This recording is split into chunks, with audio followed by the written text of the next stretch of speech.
Libiamo nei lieti calici che la bellezza infiora. Un Brindisi che inaugura e corona la stagione lirica rimasta ferma causa lockdown. E poi la bellezza, quella delle voci, della musica, un quartetto vocale d'eccezione accompagnato dall'orchestra di Padova e del Veneto, la magia notturna della cornice e il castello carrarese che accoglie la ripartenza nelle note e nelle parole del giovane direttore padovano. È il mio primo concerto dopo mesi e mesi di lockdown.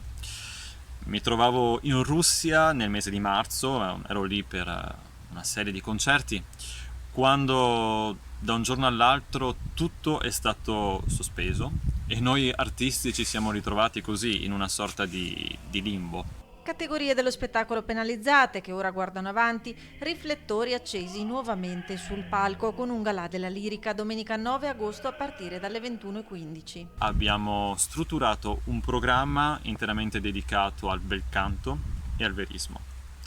Presenteremo degli estratti dal Trovatore, dalla Traviata, dal Don Carlo e dalla Forza del Destino. Ma oltre ai colossi verdiani della storia dell'opera ci saranno estratti dalla Norma di Bellini e un omaggio alla città con la versione italiana dalla Favorite di Donizetti, opera commissionata per l'Académie Royale du Paris, poi rifatta appositamente per il Teatro di Padova.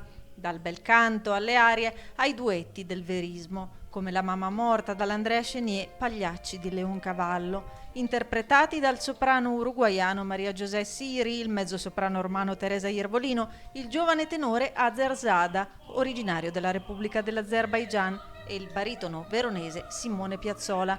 Tutto è pronto per ricominciare, quindi un augurio che parte da un brindisi, un sostegno che si avverte con gli applausi.